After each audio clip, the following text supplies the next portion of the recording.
Please go ahead, sir. We are live now. Yeah. Good afternoon, everyone. I take this opportunity to thank ASSOCHAM, particularly Mr. Irfan Alam, for inviting me for moderating this very interesting and timely webinar to explore the future opportunities for India-Singapore cooperation in the post-COVID period. The ongoing COVID-19 pandemic has severely impacted lives and livelihood, basic well-being, and the productivity of countries across the world. This leads to the major challenges in terms of declining trade and investment flows, disruption of supply chain, travel and tourism within and between the countries. ASEAN and India are no exception to it. In this backdrop, India and Singapore relation is very significant, and Singapore is a major trading partner and one of the major destination and source for FDI inflows in India. Singapore is also one of the attracting destination for Indian investors for investing in the field of IT, fintech, R&D, etc. So the contraction in trade and investment between India and Singapore is clearly seen for the last few months. In this context, we have our distinguished speakers from academia, successful entrepreneurs from India and Singapore, industrialists, policymakers to share the perspective and way forward to strengthen the relationship between India and Singapore in the post-COVID period. Without further delay, may I request Mr. Deepak Sood, Secretary General, ASSOCHAM, to give the welcome remarks. Mr. Deepak Sood has 26 years of vast industrial experience. Dr. Dhararaj, thank you so much. I think we'll skip the details for people. I'm sure everybody is aware of others. So a very good afternoon to everyone. Thank you so much, Your Excellency, for joining us this afternoon. Slightly little evening, late afternoon for you at Singapore, and delegates who are from India and delegates who are from Singapore. It's a proud privilege for ASSOCHAM to welcome you all. Thank you so much. I'm seeing Ambassador Kumaran maybe just after about 13 or 14 or 15 years. I used to have a lot of hair at that time, and he was having black hair at that time. When he used to be in the passport office, regional passport office in Bangalore, and then I saw him a little later in Sri Lanka when he was doing, and I did a Make in India show over there, and that's where. Thank you so much to agree to be with us this afternoon. It's a pleasure to welcome you. I think the webinar which is chosen for the day is quite apt, though there is one part which I personally have a view on and which I will. There is nothing called a post-COVID scenario. I think it's going to be a COVID scenario. And I don't know what you mean by the post. Means that we're going to have another scenario, but that's my take on it, and I would love to hear Your Excellency, your views on this. We are joined with Vineet Agarwalji, who's a senior vice president over here as well. So obviously he's going to speak a little later, short of the others, and then you would also be speaking. I think what we would look forward from your talk, sir, is please guide us as to how do we explore new areas of collaboration between the two countries. What is it that we need to do to push and get more momentum to this existing great relationship that these two countries enjoy in terms of business and non-business activities that one says. The importance of Singapore has never been less. Our moderator just spoke about the most important trading partner in the ASEAN or the ASEAN countries. It's a gateway for us into ASEAN and China. Trading happens inward and outward in a large number, and not getting into numbers. The web gives you everything. So importance of India to Singapore and Singapore to India is never less. Relationship is very strongly based on shared values, approaches on various positions that the two countries have. There are economic opportunities which we both look through. The lens is very clear. I think there is a convergence of interests on key issues that matter to the world, to us, to them as a country, Singapore. The political engagements seem to be very, very regular, and they are very, very healthy and very nice. Thanks to you, and I mean, obviously you're just kind of starting, so you have a long stint ahead, and I'm sure you'll do great things as you continue to be there. I think the defense relations are particularly very strong. One is talking about, and economic and technological areas is another area of collaboration that one is seeing, and these are the nuances of the world, and these areas are really, really growing. And I'm not going to touch upon data on the two countries, but I think the clarion call of the Prime Minister, somebody said I'm wearing a Modi jacket. No, I'm wearing an Indian jacket. And as an Indian businessman jacket, that's what I would say. But what I feel is the Prime Minister's call on Atmanirbhar Bharat is something which really is a very inclusive call for the world to look at how manufacturing can be done in this. The amount of reforms that are undertaken, the pro-manufacturing policies that are being brought about, and the competitive advantage one gets from the various states that one has. I think it's something that the international community needs to look, and FDI has been coming in for Singapore, and lots more needs to come in. So it's not just about ease of doing business that the country is talking about, it's also about the cost of doing business. The relocation of value chains across the world is going to see a change from particular or larger geographies. And therefore, India stands to gain from this. And I would love to hear your views as to how we from India and Singapore can benefit with this change scenario. And finally, when I say this, ASSOCHAM is an apex body of trade and commerce. We have about close to 500,000 members, which is about 4.5 lakh to be precise. And these are tier one, like I would say, large, medium, small scale industry. And as we grow in manufacturing, as we grow in services and trade, I think our members have a very, very strong role to play in this whole piece. And they're very, very keen to work and hear your advice. So this is from me. I look forward to the deliberations of the day. And once again, welcome to you all on this session. Thank you so much. Back to you.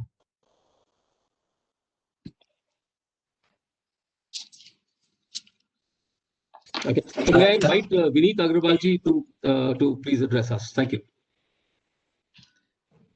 Thank you, Mr. Sood. And on behalf of ASSOCHAM, it's an honor to welcome His Excellency Mr. P. Kumaran, High Commissioner of India to Singapore. I also like to welcome all the delegates and speakers, distinguished speakers, and all ladies and gentlemen. I will give a little bit of a historical context as to what has happened so far with the India and Singapore relationship, and perhaps a little bit what Mr. Sood just mentioned about how can we look forward for the next few years in terms of growth and opportunities, especially in this scenario where things are changing and changing very rapidly in a situation where we are dealing with COVID. There are global value chains that are looking to shift to India, and Singapore can play a very vital role in channeling that investments into India.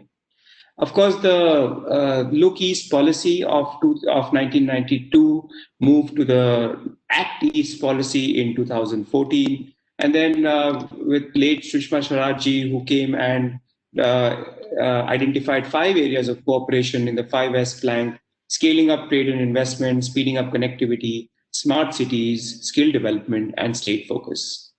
Of course, in these last few years, the relationship between our Prime Minister Modi and Prime Minister Loong has really grown, and we've signed the CECA,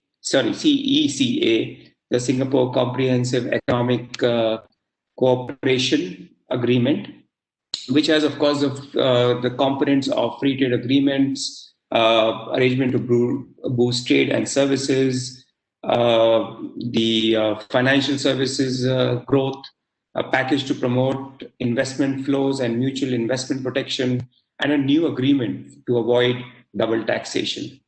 This is a very critical aspect which has helped a lot of Indian companies to look at Singapore as a base to launch their Asia Pacific and regional operations.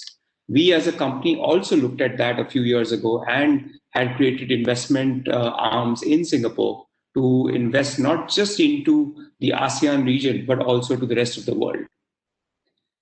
We now know that there are more than 9,000 Indian origin companies that are operating registered in Singapore that are using these double taxation avoidance as a huge measure to grow and make investments further on. Now, one of the jokes that is always there is that Singapore is like another Indian state. Because of the huge diaspora of Indians that are there, it always feels that when you're going to Singapore, you're coming home. It's not a different place. In 2020, the Indian government also launched several tax reforms aimed at reviving the country's economy and improving the investment climate. And one of the most important measures was the dividend distribution tax, where the dividend is now taxed in the hands of the dividend receiver. So in this case, it has helped, given the preferential tax treatment of dividends in the Singapore-India tax treaty, the induction of this new dividend tax regime is a great opportunity for substantial tax savings for making a Singapore company shareholder of an Indian company. This will also help to channel investments into India over the long term. We have several joint ventures ourselves, and several of the international companies actually prefer Singapore as the legal and arbitration venue. So this has been another area where Indian-Singapore cooperation has really worked. A lot of Singapore companies are now collaborating with Indian companies and business counterparts, especially tapping opportunities in healthcare, rural tech, e-commerce, and definitely in the smart city development program. We at ASSOCHAM are fully committed to industry and government to work towards strengthening and exploiting this full potential of India-Singapore trade.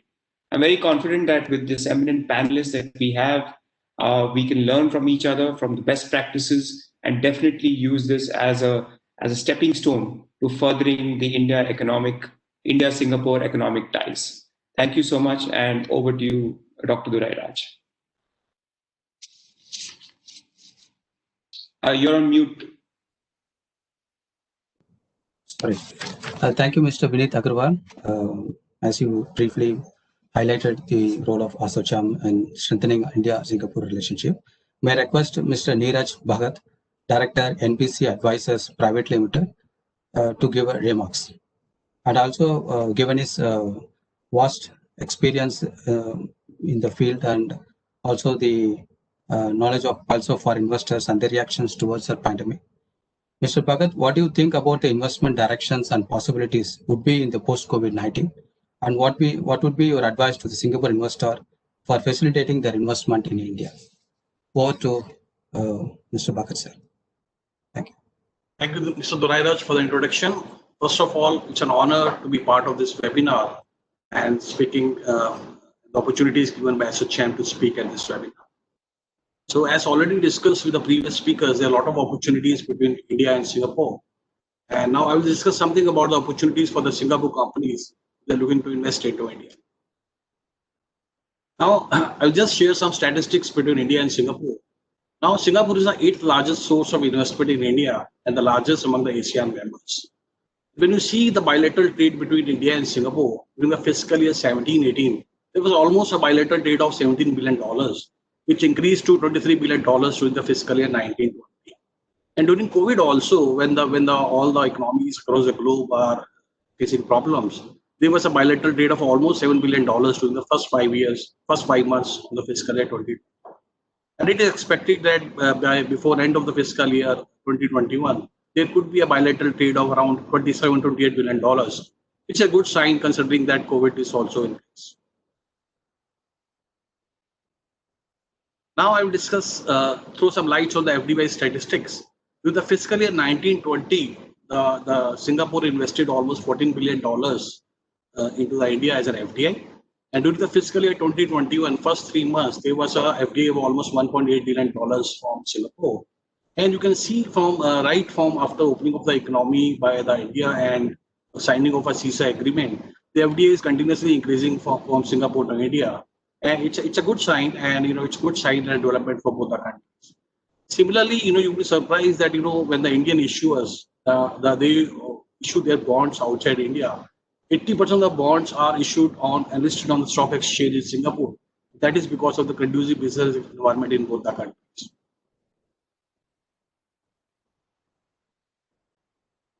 Now, when it comes to investment into India, there are a lot of Singapore companies which have already invested in India. And as per the record, there are almost 440 companies from Singapore which are registered in India, which include 2 banks, a major one being DBS Bank. Also, there's an Enterprise Singapore Economic Development Board and the Singapore Tourism Board, which all have their offices in India.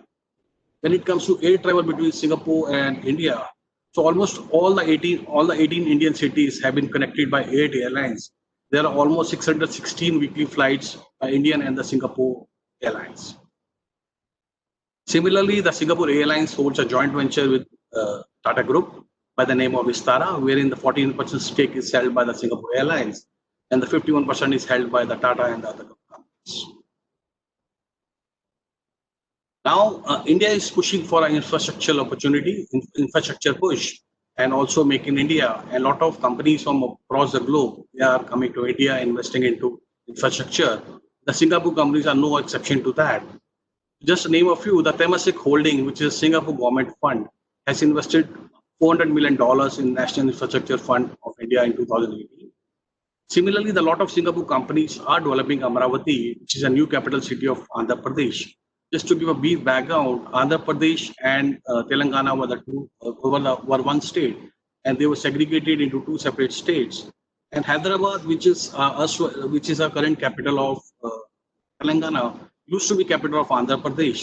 Due to this bifurcation, the Hyderabad went to Telangana, and Amaravati is being developed as a new capital of Andhra Pradesh, which is being developed by the Singapore companies. Similarly, the Singapore has invested in projects to upgrade India's ports, airports. They're developing information technology parks and a special economic zone also. So as you can see, a lot of investment is already there in the infrastructure space of the Singapore companies.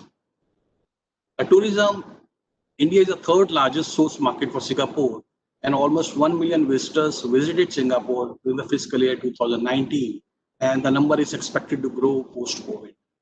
Similarly, the Singapore Tourism Board is doing a lot of activities in digital space to promote Singapore tourism. And during COVID also, it did a lot of digital activities to promote Singapore tourism. Similarly, to lure more Indian travelers to visit Singapore and to attract Singaporeans to come to India, the Singapore Tourism is also organizing an 8-city tour of Indian cities, which will promote the culture and promote the economy and promote the business relationships between the two countries. And it's a good sign from the Singapore tourism to promote the Indian tourism to Singaporeans. Now there are a lot of opportunities in the agriculture space also. You can see that there are almost 15 major climates which exist in India, and also the 46 of the 60 soil types are available in India also, which is conducive environment for any country to have an agriculture as a main base. So India holds a good space for agriculture. It's a good opportunity for the Singapore companies to invest into agriculture infrastructure in India. Similarly, India holds a name as the largest rice supplier to Singapore, along with the fresh vegetables and the dairy products. And in 2019, India was the 9th largest exporter of agriculture products. The total value of exported agriculture products stood at $37 billion. Now, there are a lot of incentives that have been offered by Government of India to invest into India. The major one being the sovereign funds. Any sovereign funds, if it invests into infrastructure projects in India, so they are given 100% tax exemption till 2024 on any income that could be in the form of interest, dividend, capital gain, or any form of income. They draw from these funds, from these investments in India that are exempt from tax. That's a good sign, and a lot of sovereign funds are already expected to invest into it. Similarly, to promote manufacturing, a lot of the incentives have been given to promote manufacturing in India.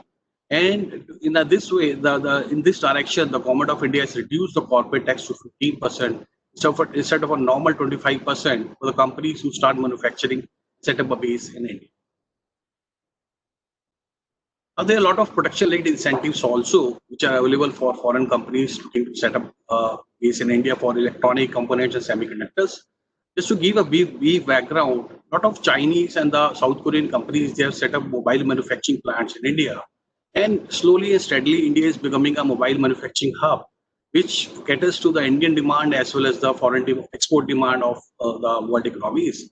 And to cater to this, so a lot of raw material which is being procured from outside India, the government is giving an incentive wherein the companies, if they set up the base in electronic components and semiconductor, the government will give a relief or an incentive of 25% of the capital expenditure that is spent on these sectors to promote the raw material and the component manufacturing.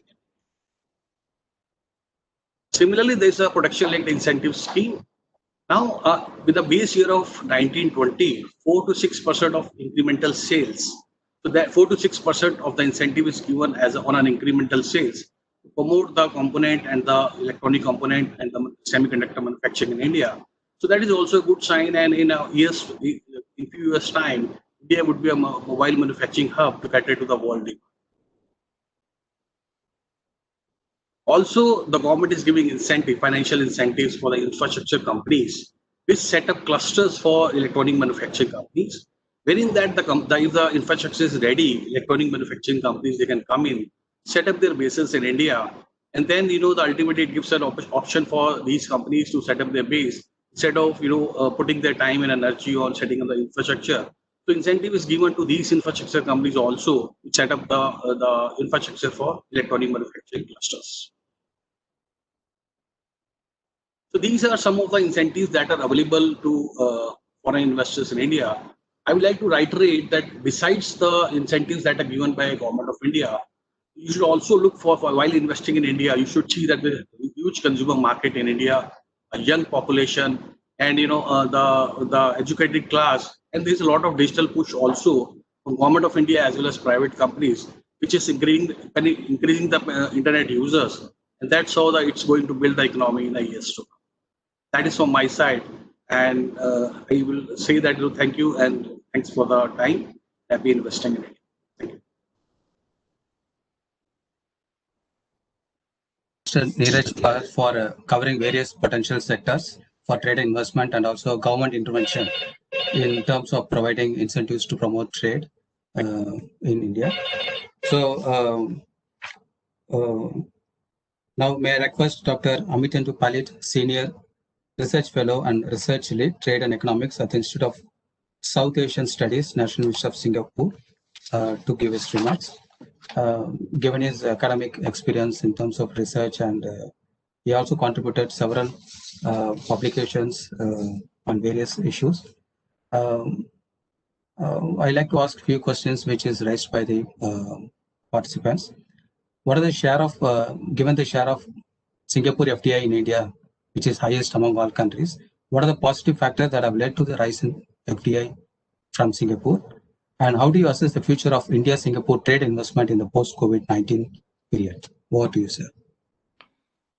Thank you so much, Dr. Kumaraswamy. And let me begin by wishing all of you a very happy Deepavali in advance. This is likely to be one of the most somber circumstances surrounding the celebration of Deepavali, but may you all stay safe and healthy. My particular thanks to ASSOCHAM India and Irfan, and I'd like to greet warmly Indian High Commissioner to Singapore, Mr. Kumaran, and also Mr. Sood, Secretary General ASSOCHAM. Let me begin by sharing my observations on the specific areas which I think, in the capacity of the work that we do in the institute that I work in at the Institute of South Asian Studies in the National University of Singapore, we closely follow India, we closely follow the India-Singapore trade and investment relations. And let me, in that context, try to address the queries from Dr. Kumaraswamy. I would begin by highlighting three, or more specifically 4 areas where I think the robust momentum that has already been there in India-Singapore trade and investment relations can actually accelerate. And this is a result or a product of the developments that have taken place over the last 5 to 6 months. These are not really related to the COVID-19 developments. They have happened at a point in time in India when India has been tackling COVID on one hand, but on the other hand, it has also showed remarkable aggression and positivity in bringing out a number of forward-looking economic policies. So in that context, and in line with the interest that Singapore has, the first sector which I think is really going to be of considerable promise with considerable prospects of investment opportunities is agriculture. I think what India has proposed in terms of the amendments to agriculture, in terms of the 3 very significant legislations that have been passed by the Indian Parliament in the month of September, are actually very far-reaching. They are far-reaching because of a number of aspects. People talk about freeing up agriculture and pushing them outside regulated markets all that is fine. But I think the content of these reforms is very significant in terms of the impact they will have for the overall economy as such in terms of the opportunities that we generate. And these include not just farmers. These include manufacturing in terms of the opportunities they offer to the agricultural processing industries. In terms of the opportunities they offer to investors for looking at India from the prism of export-oriented FDI, because the clear intention behind these reforms is also to position India as an agriculture export hub. This, for a long time, has been an unexplored territory. First, what is the great opportunity that India has in terms of becoming a very prominent agricultural exporter, not just in terms of perishables, but also in terms of non-perishables, as well in terms of the process segments to the rest of the world and the region. In connection to this first line, which I think is extremely significant, let me highlight the second industry, which I think is going to be very significant, and that is logistics. Logistics is typically a sector where Singapore has cutting-edge expertise.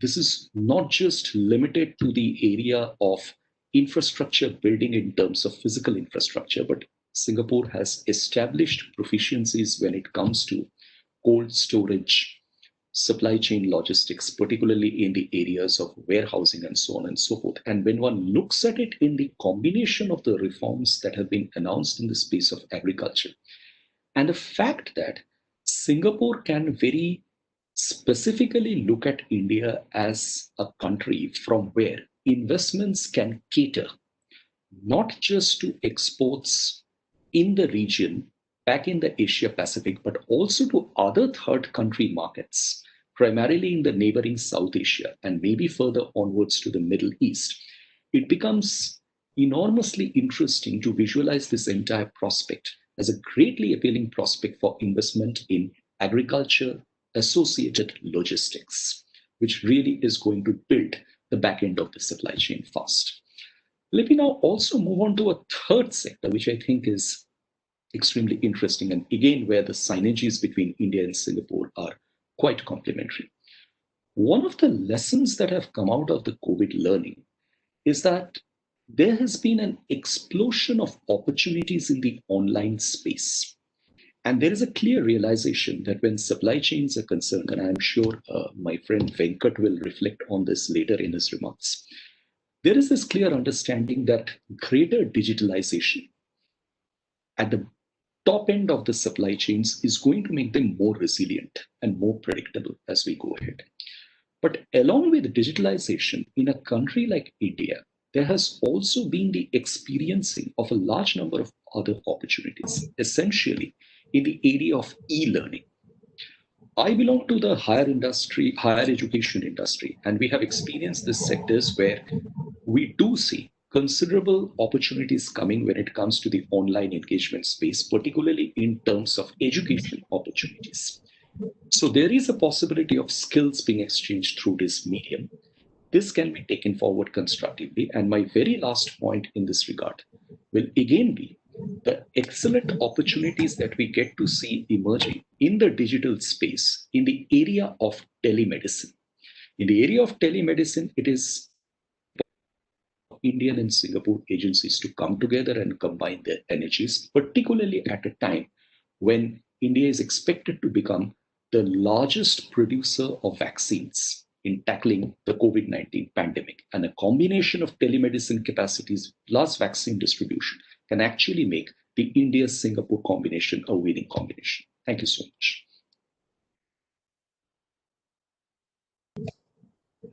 Thank you, Dr. Palit, for eloquently highlighting the potential sectors for the investment. Now, may I request Mr. Manish Tripathi, Vice Chairman, Singapore Indian Chamber of Commerce and Industry, to give his remarks. I'd also like to ask a question which I think both India and Singapore side will be more interested to know. That the COVID-19 has severely affected the SMEs in both India and Singapore. And the government also initiated several policy measures specific to SMEs. And in this regard, what will be your views on what more the governments can do, and what are the future collaboration between India and Singapore that will facilitate more trade and investment in this regard? Thank you. Thank you, Mr. Durairaj. Namaskar to everybody. Greetings to Your Excellency, Mr. P. Kumaran. Good to see you again, sir. Namaskar. Mr. Vineet Agrawal, Senior President, ASSOCHAM, and Managing Director of Transport Corporation of India. Mr. Deepak Sood, great to hear you again, and all our participants and eminent speakers. So my name is Manish Tripathi, and I speak here on behalf of Singapore Indian Chamber of Commerce and Industries as the Vice Chairman. When we were preparing for this 5-minute remarks, what we thought would be very relevant to the eminent speakers and also to the participants is how they can increase business as in this COVID-19 scenario, as we say. Some people call it the new normal, but as I heard Deepak say, I agree, there'll never be a normal. So possibly it could be termed as never normal or whatever the new state is. Before we give the remarks to your questions, Mr. Durairaj, some very important factors which have been covered before, but I'll repeat again in summary. I'm sure all of us know that FDI from Singapore into India is close to $16.5 billion, and it is the largest. So Singapore and India are doing something correct, because of which there is a huge amount of investment into India. I'm sure you know, but I'll repeat. There are close to 9,000 Indian companies who have set up office in India. All the banks are here. A few listed companies are here. So there is, again, a huge amount of interaction between the two countries. I'm sure the CECA, which Vineet mentioned, I think, the Comprehensive Economic Cooperation Agreement, and AIFTA is one of the catalysts, which is ASEAN-India Free Trade Agreement. And of course, there are bilateral agreements between the two countries. Having lived here more than 20 years, I see that a huge progress has happened after these agreements have been put into place. So this also must be working, and things are going right. Otherwise, 7 billion of trade and 16.2 billion of FDI will not happen. But things have changed.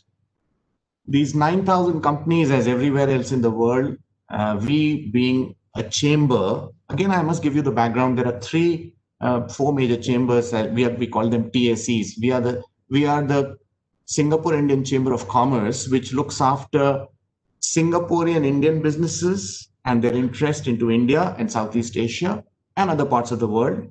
And similarly, Indian businesses who make Singapore as a home, we see that we become the bridge so that they grow, they link with the right government offices here and in India. Things have changed. Lots of people are having cash issues, and I'm repeating what we all know. People they're trying to figure out what next. And out of Singapore Indian Chamber of Commerce, we found that we should share with the participants here what is Singapore looking for in the next 1 or 2 years. So the most important thing which is very common here is the China +1 strategy. So the supply chain is being remapped. Many Singapore Indian businesses, other businesses, Chinese, Malay, other business chambers are looking at a supply chain remapping where Indian businesses can come as a second partner. Similarly, the ASEAN companies are looking at Singapore as a base, and then from here wish to go back westward, which is Southeast Asia and West. So both ways, Singapore becomes the launch pad. One is China +1 strategy, so people are looking for other suppliers. And in the other way, Singapore can be the base for Chinese companies, and they can move to other parts of the world. So this is a big opportunity which is coming up. Second is remapping of agri supply chain and essential commodity supply chain. most of the countries in ASEAN are looking for suppliers which are 200 miles by road, if connected by road, or 5 hours of flight time. So again, there's a huge opportunity for Indian companies to see that if they are into any essential commodity business, please come to Singapore, link with SICKI. We will link you with other partners. So you can be a +1 supplier if you are within 5 hours of radius of supply time, air time for many other countries. Sorry, Mr. Manish, you have 1 minute left. Yes. Yeah, and what SICKI is doing to do this, we have been given through ESG and EDB to start a division called IBD, International Business Division. This International Business Division in the chamber division is being solely started under SICKI to facilitate Indian companies for the parameters which I just mentioned. So with that, I end my remarks, Mr. Zubair. Thank you, Mr. Manish. You eloquently presented. May I request Mr. Srinivasan Venkata Padmanabhan, President, Finance and Global Head, Olam Group, Singapore, to give his remarks. Given his vast experience in his field in a diverse sectors, what are the challenges and opportunities for the traders in the post-COVID period, and what are the policy directions you think that would help to strengthen the trade relations between India and Singapore? Over to you.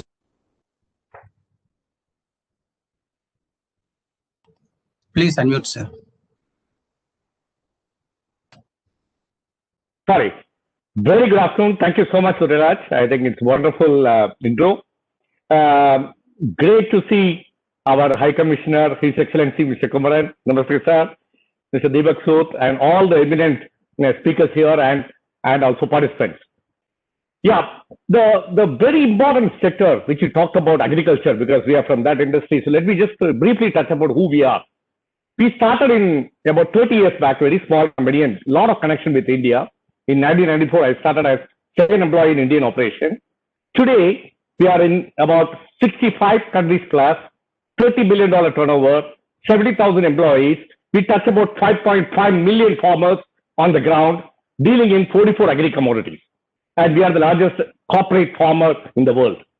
With that context in mind, let me just share some of the opportunities, brilliant opportunities in our home country in India. The first and foremost things, as you all know, the key thing is bringing the people out of poverty. And the people who are really poor are the farmers. And especially in India, being a small growers who are now the large scale as compared to, say, Brazil and other part of the world, multi-acres of land, and they can do mechanized farming, whereas our guys are just having 1 or 2 acres of land and, agri part of it. Most often, they produce, and whatever they produce without fertilizer, which is organic in nature, right? Do they get the right value for that? No.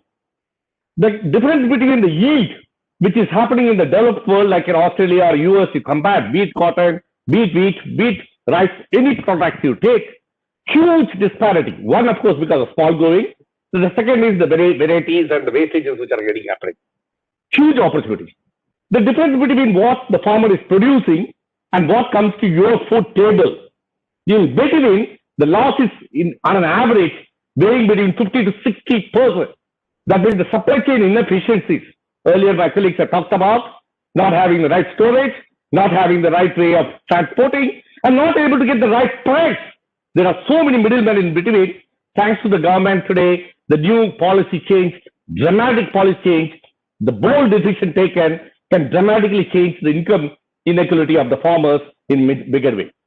Here, we and many other companies, not only I'm talking about big companies, but even a small scale or even the entrepreneurs who are starting, which is called the agri-tech.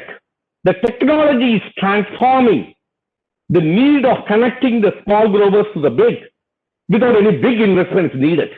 A simple app can really find out and tell people in Singapore, say for example, I buy vegetables from India, it has got traceability to say that it's an organic food and I'm ready to pay double the money, which is what I pay to a cold storage when I go and buy, which is being appropriated by middlemen in between or not even branded as a, what you call organic food. So I truly believe the agri-tech is one space where a lot of entrepreneurs, India is the third largest innovators and entrepreneurs in the world in innovation and ideation. And Singapore is hand in hand, whether it is, you want to expand to the other part of the region or bring the best of the technologies from the world, route it back through Singapore into a country because of our rich heritage and cultural integration we have.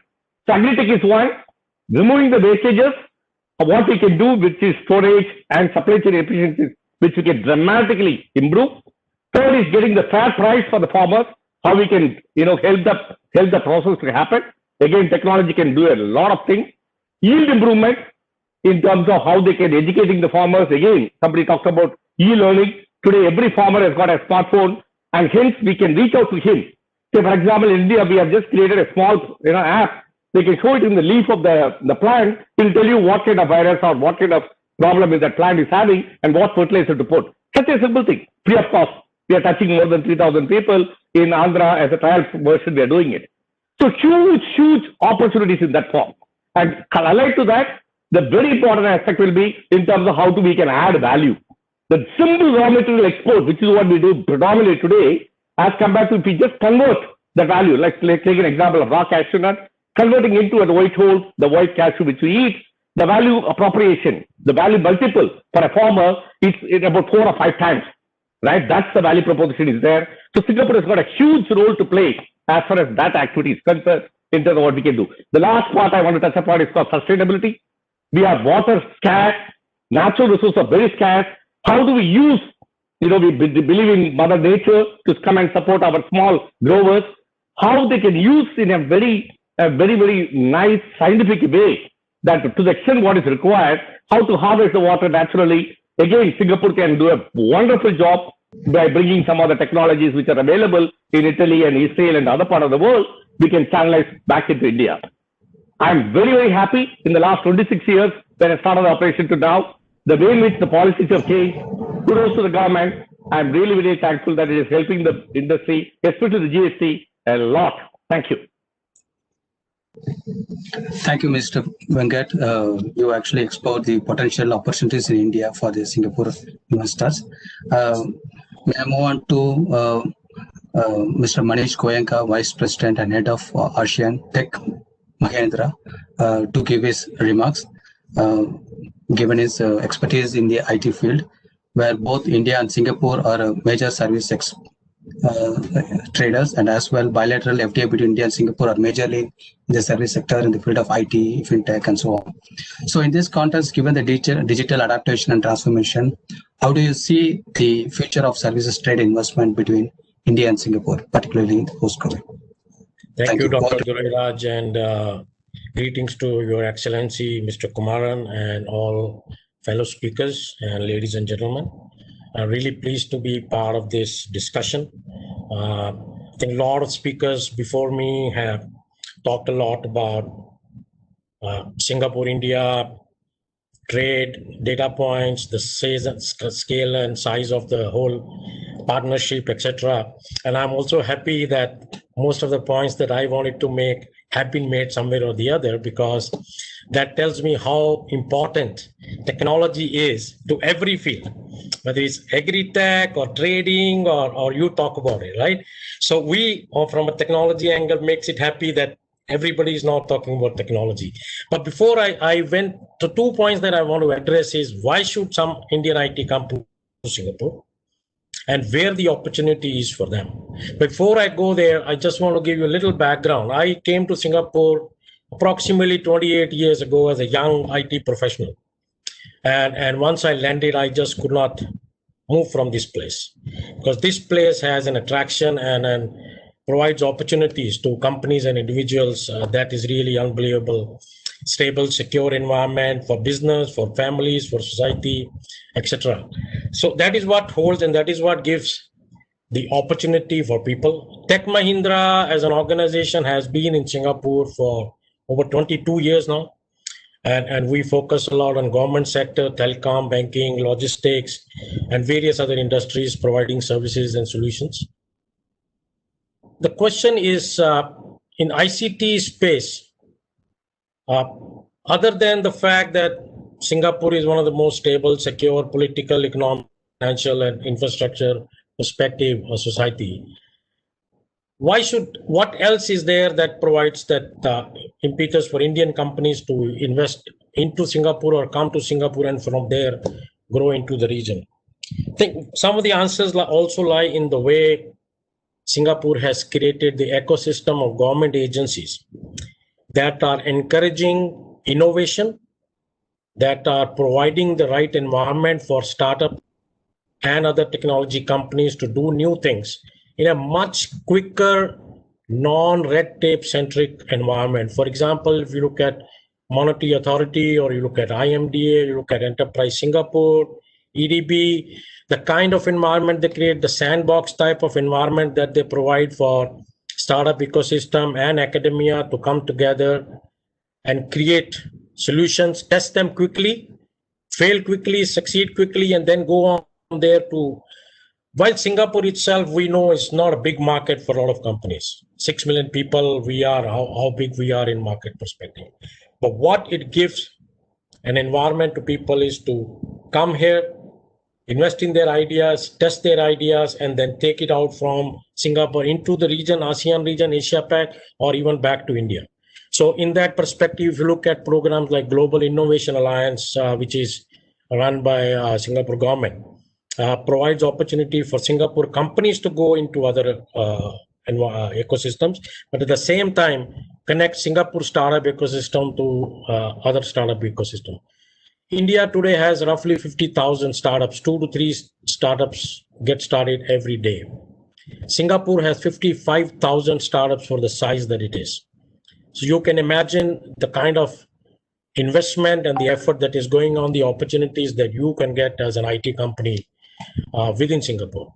I think Mr. Vineet Agarwal talked a lot about the financial benefits of starting businesses in Singapore, the corporate tax rates, the capital gains, zero capital gains, double dividend tax deductions are not there. So there's a lot of financial benefits. So if you look at companies like Flipkart and some of the other ones, they actually have set up their Singapore entities and then invested into their Indian entities through Singapore. And that's something, a model that is becoming very, very prevalent. So with that background, where is the opportunity? And some of that has already been talked about today, but let me touch a few other areas. Citizen services. I'm talking about the government services. We all know that during the peak of the COVID situation, the governments who had already invested in digital technologies to provide citizen services were able to handle the crisis better than the governments that had not done so.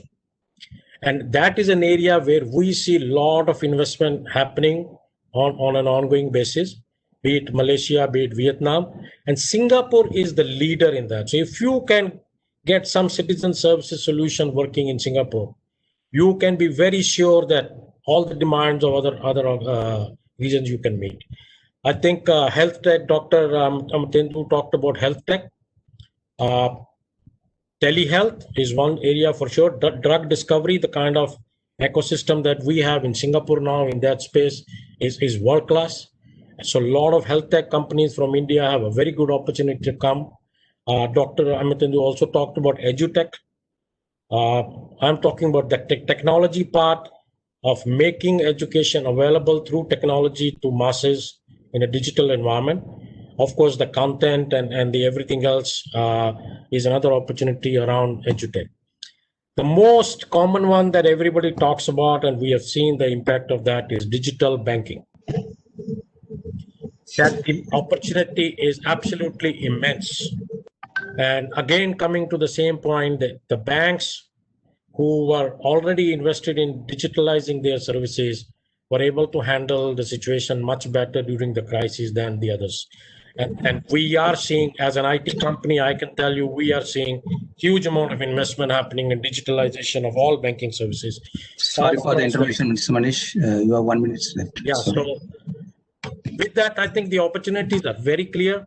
And Singapore, I talked about innovation hub, I talked about financial benefits, and the biggest one, access to regional markets in ASEAN. So there is a huge amount of opportunity, and I will encourage companies from India to really look at that seriously and how they can come to Singapore. Thank you. Thank you, Mr. Manish Goenka. Now, may I request His Excellency Mr. P. Kumaran, High Commissioner of India to Singapore, to deliver his keynote remarks. Over to you, sir. Thank you.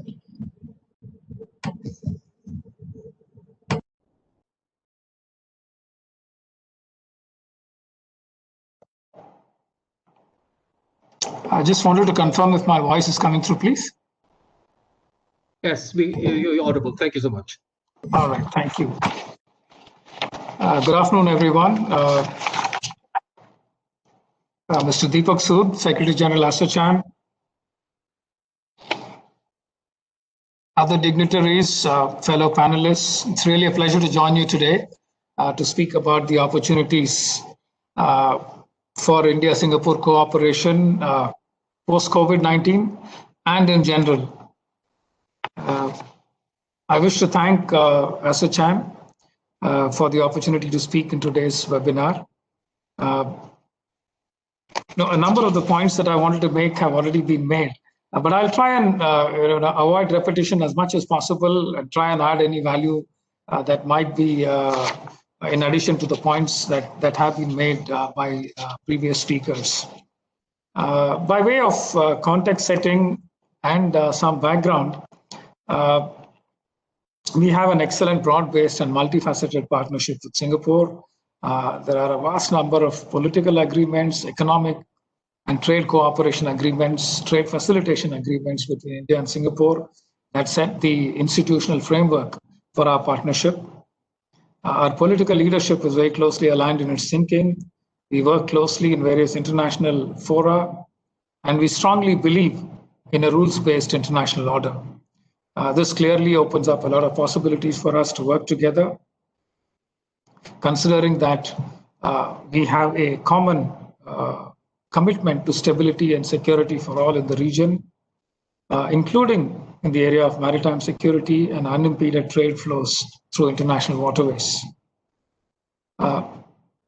We also see Singapore as a key springboard for our ASEAN strategy and work closely to try and enhance trade and investment opportunities for mutual benefit. The COVID-19 outbreak, besides the impact on human lives, has already caused severe disruption to the global economy. It has put many existing crisis management and business continuity plans under pressure.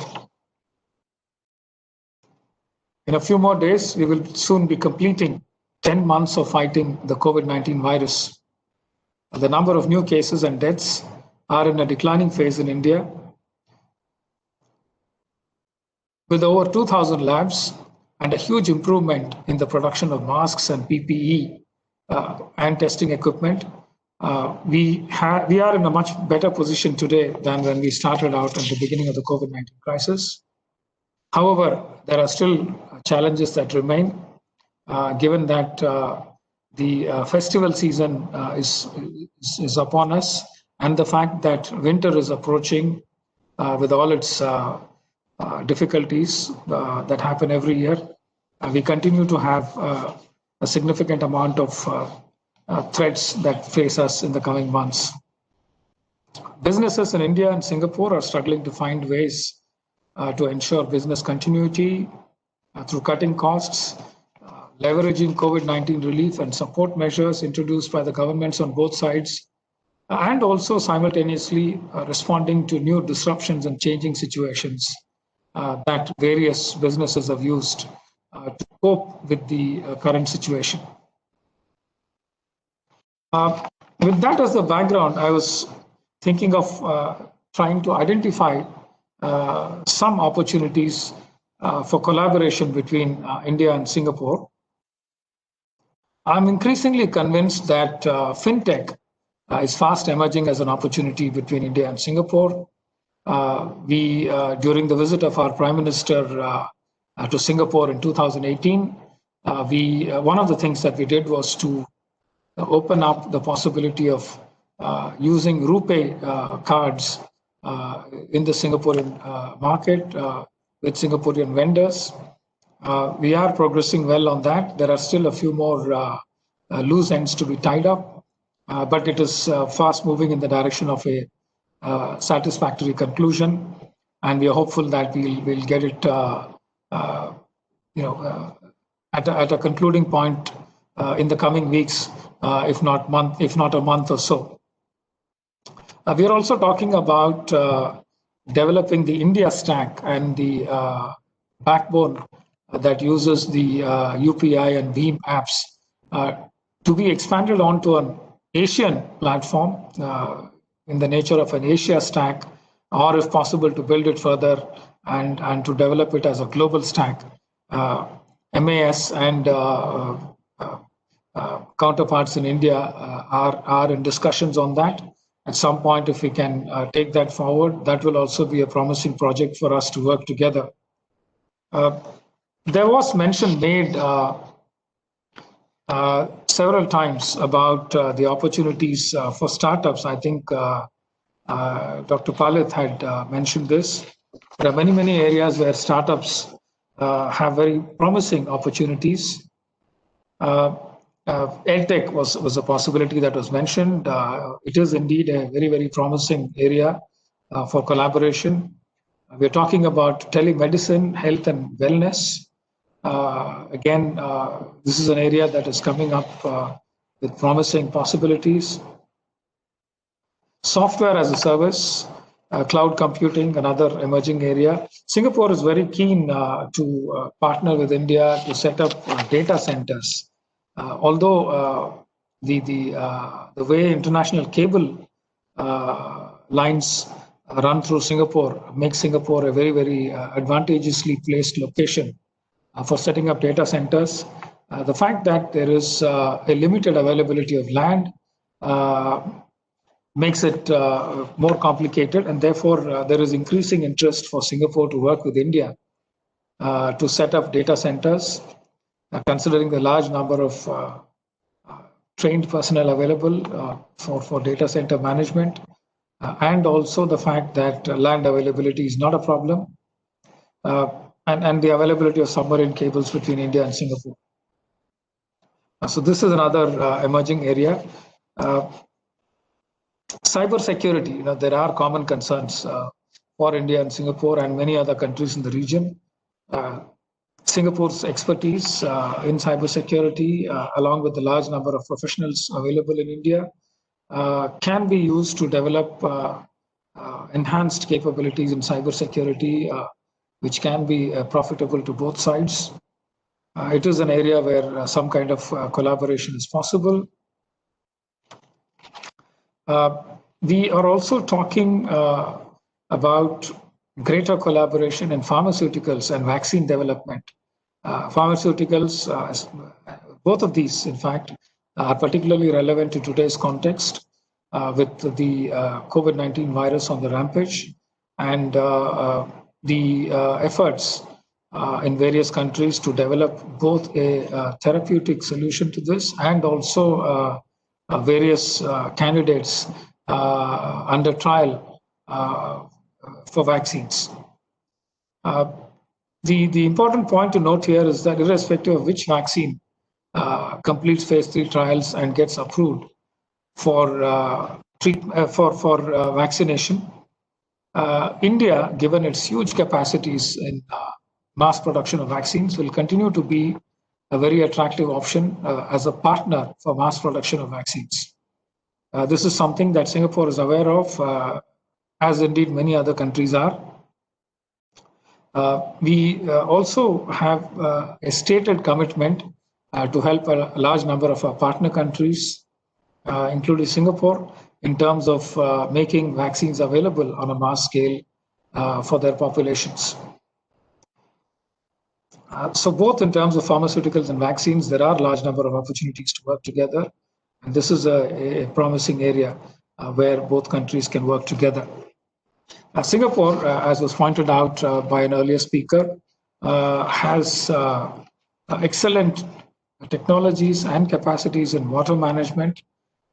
Given our own expanding program of Jal Hi Jeevan Hai, where new programs are being brought in under the central government, which has created a separate department for this purpose. My own discussions with colleagues in Delhi indicate that we are looking at new solutions for using IoT to develop ways to ensure that sufficient amount of water reaches the different target areas. They want a management information system to ensure that the amount of water that reaches a particular target destination is studied properly. The timing and the mode of delivery, etc., are conducive to being controlled from a central dashboard. So this is another area where Singapore has excellent capabilities, and we can profit by working together on this. Smart cities is another area. It was pointed out by some speakers before me. This is an area where Singapore, given its compact nature, has developed solutions that are very, very applicable to India in the medium to long term. And therefore, there are many profitable opportunities to work together. Smart cities in the Singaporean context involves not only constructing buildings that are sustainable, but also connectivity in terms of public transport, internet connectivity, greening living spaces, and a number of other elements that constitute the Singaporean definition of a smart city. The way they integrate business centers, clusters, education institutions, etc., how they get connected with mass rapid transport systems are a very, very interesting subject for study. And in the medium to long term, India will benefit a lot by working with Singapore in these areas. Logistics is again another very interesting area. Singapore has come a long way in terms of enhancing its logistics capabilities, applying the latest technologies to further increase efficiencies in their logistics systems. There are logistics parks being set up by Singaporean companies in India. Mapletree, the other day in our discussions, pointed out that they're very, very keen to expand their logistics parks and other operations in India. One of the difficulties seems to be availability of land to set up such clusters. They recently wanted help in Hyderabad. We managed to put them in touch with colleagues from the government of Telangana. And I think they are under discussions, and there is positive movement on this. Skill development. This is another interesting area where collaboration is possible. The other day, we had gone to meet the office bearers of Singapore Manufacturing Federation. One of the ideas that has been around for a long time was something that was taken up with renewed energy this time. What we heard was that Singapore wants to use India as a manufacturing partner in terms of Singapore conceiving a product, designing it, and getting it manufactured in India on a contract basis, and then using Singapore's understanding of the region to market it and to transport it to the region using more efficient logistics. It seems like a win-win solution. The idea can be surely taken up and taken forward to see in what way both sides can benefit. Logistics clearly fits into this idea of a joint manufacturing ecosystem in such a way that overall the manufacturing partnership can work efficiently. Ports, again, is another area. We've talked about the government's Sagarmala program, minor ports development program.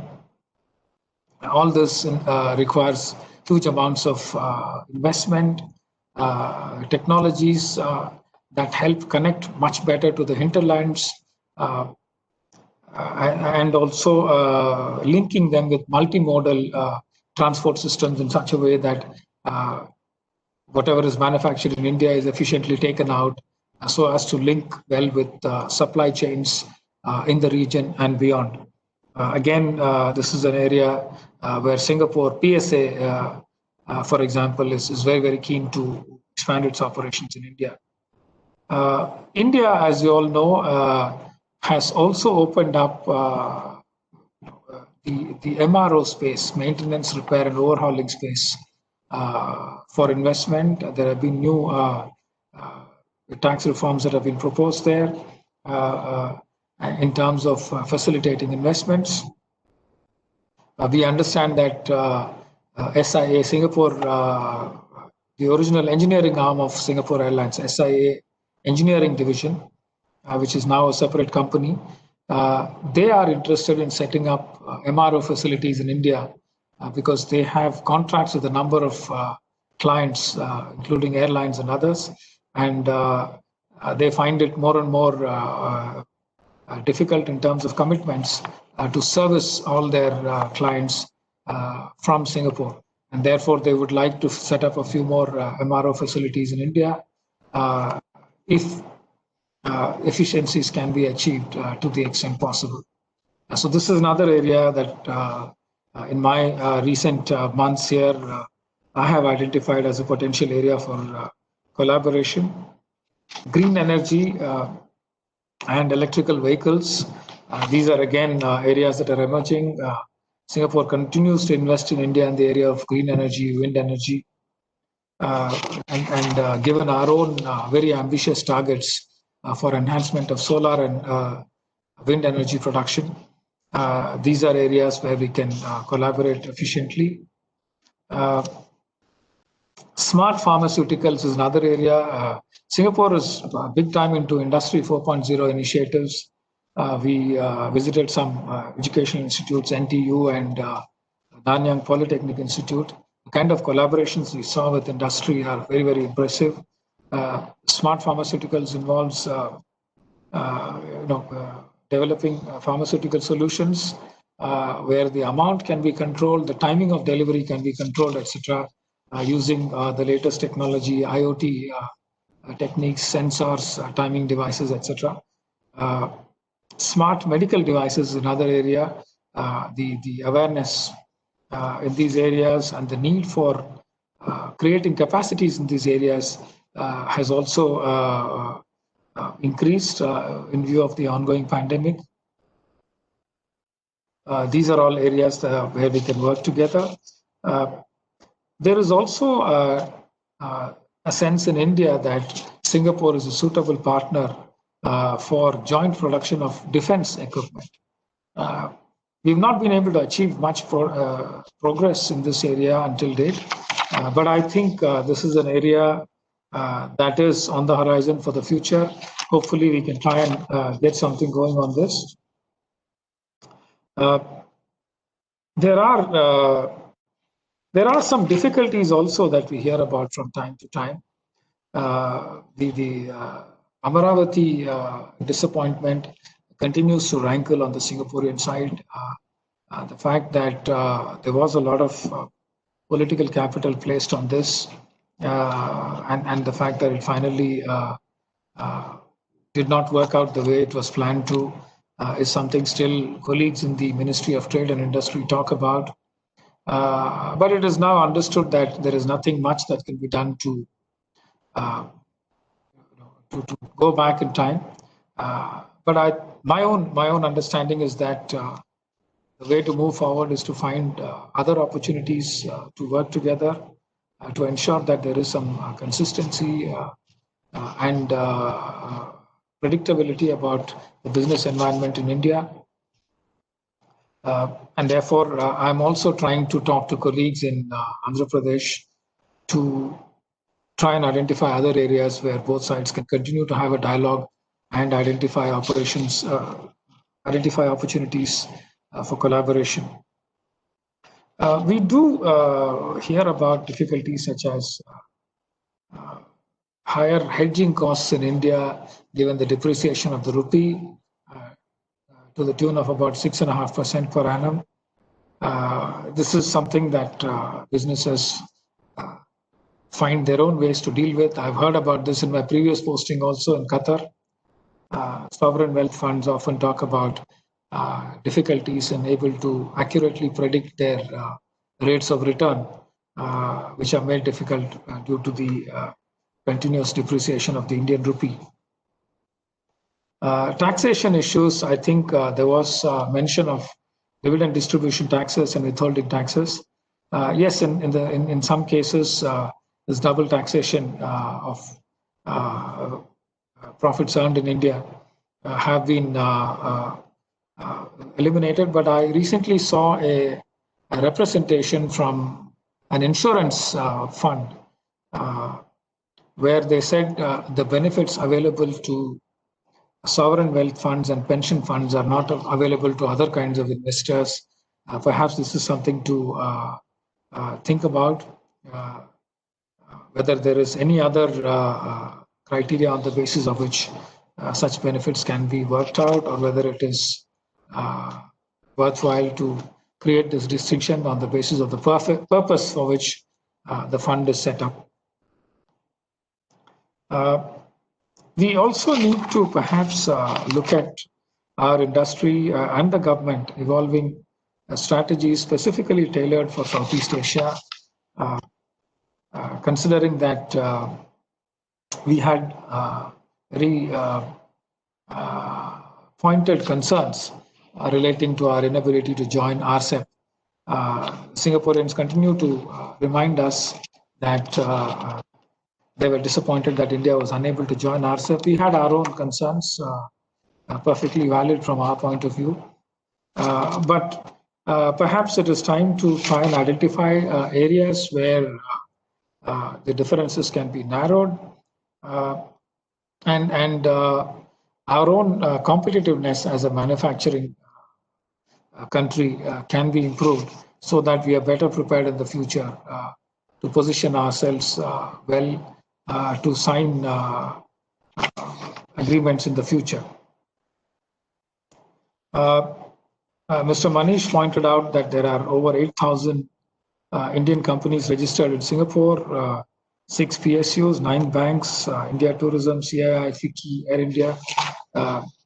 It gives us a very, very visible presence in Singapore. And the vast framework of bilateral agreements clearly gives us the legal and institutional framework required to collaborate very, very closely with Singapore. We had, and let me conclude by just mentioning a few points that were mentioned when I had my courtesy call with the previous Prime Minister of Singapore and currently Emeritus Senior Minister, Mr. Goh Chok Tong. His advice as a senior leader today, although his advice was that we should engage more closely with the current generation of Singapore's leaders, but as an elder statesman, he did have some advice for us. He said we should focus increasingly on skill development. I had mentioned it earlier in my remarks, to be able to take advantage of the large number of youth that are coming onto the labor market, and the fact that we will continue to be a huge provider of services. He also talked about standard setting, about ensuring that standards are set and met in the way we manufacture products and deliver services. He spoke about reforms in bureaucracy. Perhaps he was looking at a model that was very similar to the Singaporean model of bureaucracy. The government is already moving in that direction, both in terms of educational reforms and bureaucratic reforms. I think we are on the right track there. Financial sector reforms was another point that he mentioned, recapitalization of banks, etc. Once again, the government is already seized of this matter, and we seem to be aware of the need for reforms in this sector. Infrastructure expansion and urban rejuvenation were two other areas that was mentioned. The government is clearly working very hard on pushing these two areas. Also, one point that needs to be emphasized just before I conclude is, the world is changing at a much faster pace today. And in terms of skill development, most people of our generation have largely depended on our main qualification or a degree to carry us through most of our life. But today, things are changing at a much faster pace. And therefore, we need to continue to keep learning through a lifelong learning mindset. And that is a key imperative for success.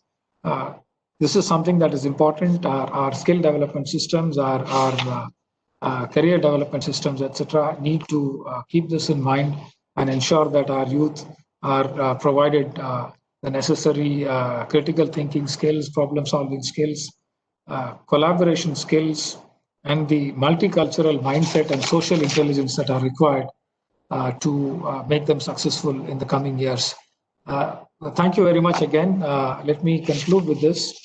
And I'll be happy to try and answer any questions you might have along with the rest of the panel members. Thank you very much.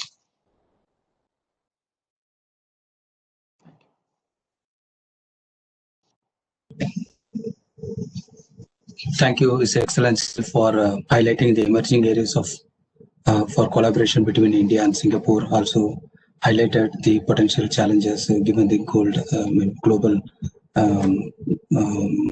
pandemic and other issues. So we are actually exceeded our time to 26.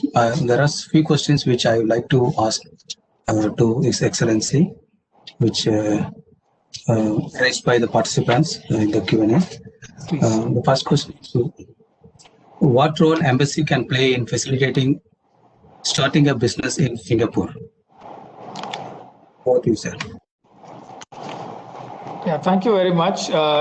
Singapore has several organizations that are excellent in terms of helping someone start a business here. We will be happy to work with all these organizations, the Ministry of Trade and Industry, Enterprise Singapore, Export Development Board. These are all organizations that are very well organized. In most cases, people don't even come to the High Commission for any assistance with setting up a business in Singapore. Over the years, this has been one of Singapore's strengths. But in any case, any business from India approaching us for advice or assistance in setting up a business in India, we'll be happy to facilitate. Your Excellency, I had a quick question, if I may, please. Please. Sir, in your view, how can India and Singapore align, given that we are seeing the Quad getting developed? So in a situation which is more, I would say, multilateral, how do you cooperate multilaterally, specifically when there are some specific alignments that are now happening? It's a little bit more political question, but I think the ramifications are also economic. True, I agree with you. I have several points to make in that regard. In recent years, the security situation that India is faced with has changed dramatically. Some of these changes are further complicated by the COVID-19 crisis. We continue to have countries against whom our security needs to be guarded. And the Quad is one of our responses to the kind of security challenges we are faced with. But that's not the only one. We continue to work with our partners in a very dynamic way, depending on the evolving situation. And the Quad has elements other than just defense. The External Affairs Minister, Dr. Jaishankar, underlined that we will be talking in the Quad format and indeed with other partners, be it for enhancing supply chain reliability, for development cooperation programs, for infrastructure development programs that offer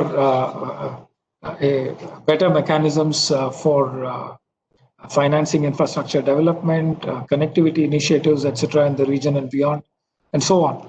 So, it is not fair to look at Quad only as a military initiative.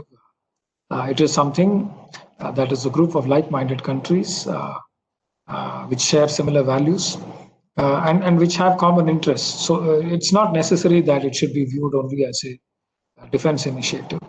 And I would refer you to comments made by the External Affairs Minister for this purpose. I don't think, when you're talking about supply chain initiatives for greater resilience, it does not mean that it is competitive, yes, but it need not necessarily be seen as adversarial. All of us are competitors, but if somebody defines competition as adversariality, that wouldn't be a fair characterization. We do what is in our national interest when it comes to attracting investments in India. Somebody else does the same thing. This is fair game. So, thank you so much. Dr. Dorairaj, do you have any further questions from the audience? So, yeah. I have one more, Mr. Sood. Just one point. It is in a way repeated questions only. Just a minute, Dr. Dorais, the Excellency is trying to speak something. Sure. Just one short point. We have been increasingly getting very carefully curated lists of companies that work in a particular area from the Ministry of Trade and Industry. For example, colleagues from the Jal Hi Jeevan Hai mission in India wanted companies that are in the area of water management, using IoT techniques to measure water supplied in terms of quantity and timing, etc. And we got a very interesting list of companies that are specifically operating in these areas. Similarly, we've got a few other areas where our side showed interest. If ASSOCHAM has interest in particular areas, we will be happy to work with MTI in Singapore to get you potential partners to work with in these areas. I found that personally extremely useful instead of going out and wading into a much larger pool and trying to struggle to find partners. This curated lists are very, very useful. And I think I would very much welcome ASSOCHAM members to try and take advantage of this new system that seems to be working well until now and which we should take advantage of in the coming weeks.